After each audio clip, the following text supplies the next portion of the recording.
there is another dimension, beyond that which is knowledge of man. It is a dimension as vast as space, and as limitless as infinity.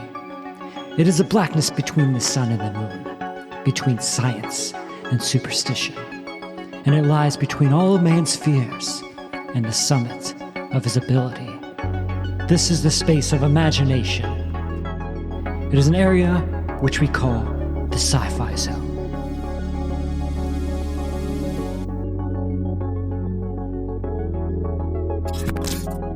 The year is 2014. A killer is on the loose, and the journey into the shadows we are about to discuss could be our journey.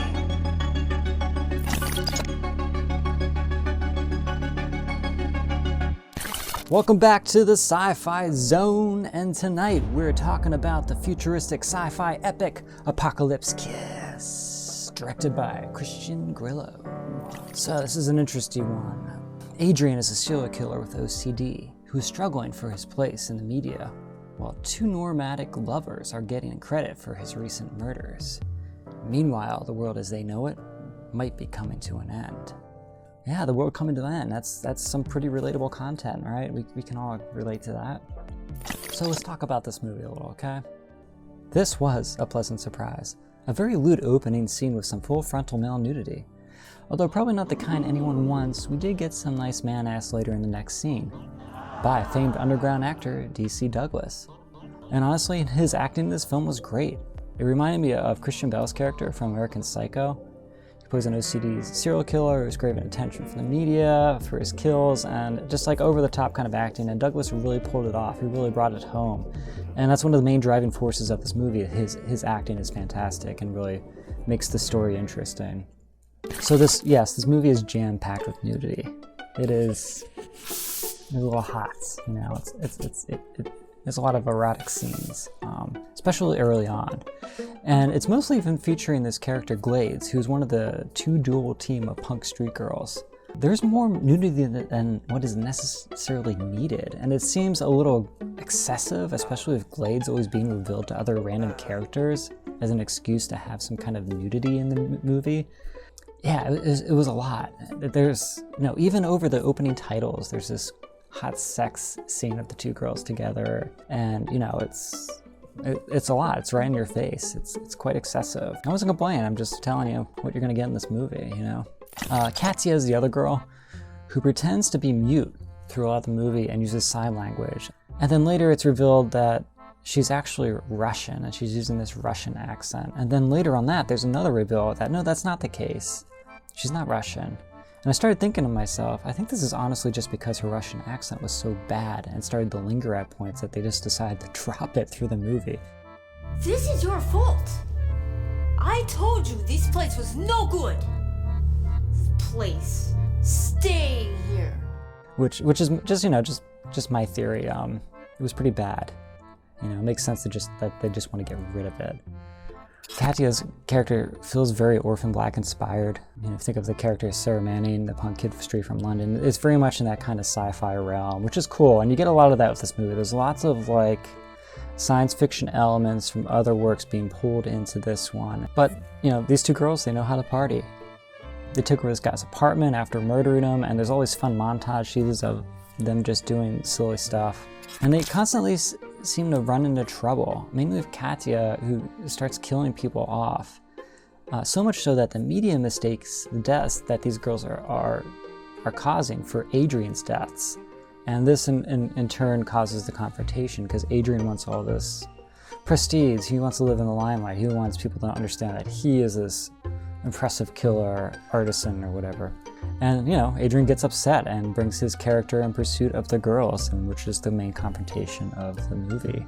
The science fiction special effects in this are really pretty decent.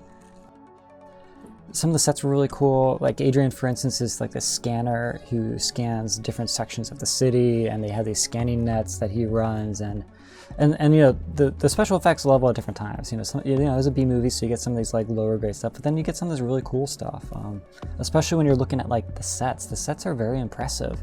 For instance, there's this character, the Wizard, and he has this shipping container box, and he's kind of this character that barters stolen goods and that kind of stuff. And he has these virtual girls and TVs next to him. And he's kind of behind this plate glass window. And it's pretty cool. Like the design and detail that went into this world. Like there was a lot of thought and creation in making these characters come to life on screen. And I think it does that very successfully in the sets. What the fuck are you talking about? We brought you that stuff.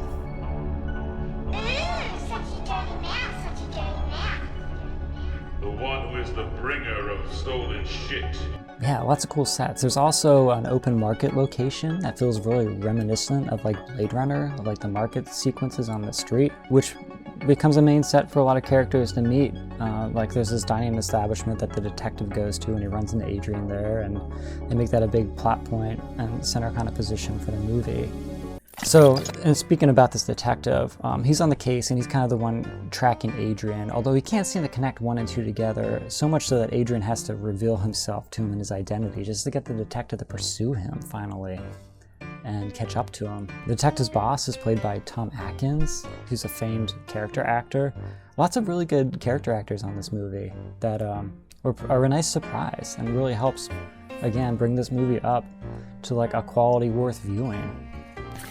So Katya eventually turns out to be just as evil as Adrian, and I guess it seems fitting for it's going to lead to this final confrontation scene, but with Katya's character it was kind of, you know, I felt like her arc was kind of weird in the writing, and I didn't really understand her motives necessarily for being evil the way she was. Like she comes off very loving early on and like kind of this innocent character, and they try to turn her into this like evil character at the end, and I just don't understand really the progression and why that was necessary or why they thought that would work for the conclusion. But anyways, they find themselves in Adrian's apartment, Katya and Adrian, and then the detective shows up and you get this kind of like final confrontation shootout scene.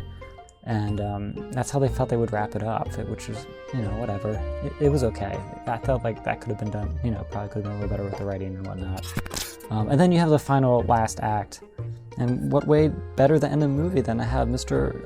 Troma in your film playing the president and talking about the end of the world. A very downer ending, considering the entire planet gets destroyed by this meteor. And it's interesting because through the whole movie they drop hints about the star, the sun coming into like its final dwarf stages, and it's going to be destroyed and all life is going to end. And I thought it was interesting considering what we're going through now with like the pandemic and global warming, this kind of like realization that there's this big thing coming at you and you can't do anything about it. And a lot of people just choose to deny it or turn away. And you get that in this movie. It's very relevant now to watch this film, honestly, in those senses. Yeah, final thoughts. I really enjoyed this movie. I thought it was cool. There was some great camera work in it too, like really creative shots that they had. Like they do these fun panning montage kind of things. And when Adrian comes to confrontation at the end of the movie at the door, you got this cool panning back and forth. Like a lot of stuff was thought out and planned ahead of time, which I really enjoyed. And you get some beautiful sequences and blocking shots because of it. Yeah, I liked it. I thought it was great. Would I recommend it, viewing it for yourself? Yes, I would. Go check it out. It's a cool movie. Very cool movie. I wish this guy made more films, honestly. I'd be on board for watching more of them, but he's only done really this and a couple other ones. Would I watch it as a group? Yeah, I think I would. This isn't kind of the movie that you're necessarily going to be laughing about with your friends through, but it's really enjoyable. I wasn't bored at all. I was entertained thoroughly. And I think that comes up to a lot of D.C. Douglas's acting and Tom Atkins' acting and just having some like really, really great actors in your film to help carry the story forward. I enjoyed it thoroughly. So yeah, I recommend it. Check it out. It was cool. It was some great science fiction. This kind of stuff I'm looking for on this channel. It's just some like entertaining stuff. So if you enjoyed the Sci-Fi Zone, I really appreciate it. Drop us a comment below. We'd love to hear from you. Come down below and like and follow us.